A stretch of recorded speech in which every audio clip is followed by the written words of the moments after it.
গণ অভ্যুত্থানের পর নেতারা পলাতক থাকলেও রাজধানীর মিরপুর একের ফুটপাতের অবৈধ দোকানগুলো এখনো আওয়ামী লীগের প্রভাবশালীদের নিয়ন্ত্রণে। আর এসব দোকান থেকে ওঠা লাখ লাখ টাকার বড় ভাগ যাচ্ছে বিএনপির স্থানীয় নেতাদের পকেটে। এমন অভিযোগ ভাসমান ব্যবসায়ীদের। বিষয়টি স্বীকারও করেছেন শাহআলী থানা স্বেচ্ছাসেবক দলের নেতা রাজু আহমেদ। আদ্দিন সজীবের রিপোর্ট, ক্যামেরায় ছিলেন হেমায়েত হিমু ও রিপু আহমেদ। সড়ক তো নয়, যেন বিশাল এক বাজার। রাজধানীর মিরপুর ১ নম্বর থেকে শাহালি মাজার পর্যন্ত রাস্তার বেশিরভাগ জুড়ে অবৈধ দোকানের রাজত্ব।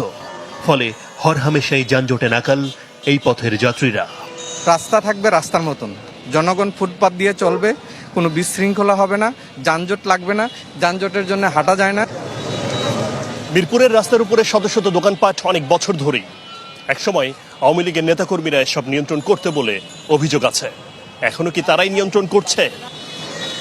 সড়কে ভাসমান দোকানের বিড়ম্বনায় ভুগছে পাশের মুক্তিযোদ্ধা মার্কেটের ব্যবসায়ীরা। তারা জানান, অবৈধ দোকানগুলো নিয়ন্ত্রণ করেন আওয়ামী লীগের সময়কার প্রভাবশালী নেতা কবির ও জুয়েল ব্যাপারী। ৫ আগস্টের পর কবির পলাতক থাকায় এখন সেই টাকা ঢোকে জুয়েলের পকেটে। এখানে লোক চলাচল রাস্তাতে করতে পারে, শুধু হকার বসে থাকে এবং তারা ছোট ছোট ভ্যান নিয়ে সমস্ত রাস্তা আটকে রাখে। কবির এখানে হকারদের নেতৃত্ব দিচ্ছে। এখন জুয়েল নামে একজন আছে। ব্যবসায়ীদের তথ্য অনুযায়ী ২ শতাধিক ভাসমান দোকান থেকে বিদ্যুৎ বিল বাবদ প্রতি মাসে তোলা হয় ১,৮০,০০০ টাকা, যা বছরে ২১,৬০,০০০ টাকা। আর ফুটপাত থেকে বছরে এ বাবদ চাঁদা আদায় হয় ১৬ লাখেরও বেশি। 3টা লাইট নেই তো, এটা হলো 60 টাকা নেই আমাদের তো 3টা লাইট। আর যদি আপনার ফ্যান আর লাইট জ্বলে তাহলে 50 টাকা দুইটা। এটা জুয়েল মুন্সি আছে, জুয়েল মুন্সির লাইন। হ্যাঁ, ওনার মিটার করা।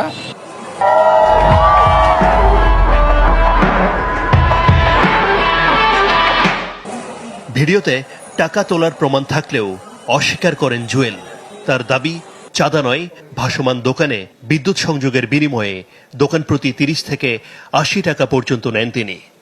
এটা তো ঠিক আছে, অবৈধ আপনারা জানতেছেন, আমরাও জানতেছি। তারা দোকান করতেছে। শোনেন, আমার পাশে যদি আলো পায়, এই লোকটা কেমনে দোকান করবো অন্ধকারে? তারা বাধ্যতা বলে আমাদের কাছে চায়, আমরা দিই। সরেজমিন তথ্য বলছে, মিরপুর ১ নম্বর সড়কে চাঁদাবাজির অর্ধেক নিচ্ছে স্বেচ্ছাসেবক দলের শাহালি থানার যুগ্ম আহ্বায়ক রাজু আহমেদও, যে কথা অকপটে স্বীকার করলেন তিনি।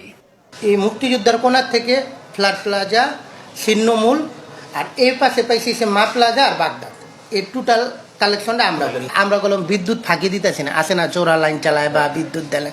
আমাদেরটা মানে বৈধভাবে আমরা মিটার দিতেছি, বিল দিতেছি। লস যায় কিনা ভাইয়া? লস যায় না, আল্লাহর রহমতে লাভ হয়। হ্যাঁ, লাভ হয় আল্লাহর রহমতে। কিন্তু ভাসমান দোকানপাটে বৈধ বিদ্যুৎ সংযোগ দেয়া হলো কিভাবে?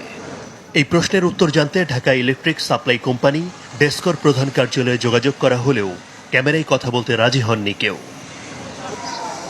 মিরপুর সড়কে অবৈধ দোকানে চাঁদাবাজির বিরুদ্ধে ব্যবস্থা নিয়ে জানতে চাইলে একরকম অসহায়ত্ব প্রকাশ করে শাহালি থানা পুলিশ। কখনোই এই রাস্তার অনিয়মটা আপনার চোখে পড়েনি? আমার চোখে পড়ছে। আমরা উঠতে গেলে তো আমাদের মার খেতে হবে। এখন হ্যাঁ, মার খেতে হবে। আমরা থানার 1 পয়সাও নিই না, আমরা কারো বসতেও বলি না, উঠতেও বলি না। কেবল মিরপুর ১ নয়, আশপাশের বিভিন্ন সড়কে শত শত অবৈধ দোকান বসিয়ে চলছে এই চাঁদাবাজি। আদ্দিন সজীব, চ্যানেল 24, ঢাকা।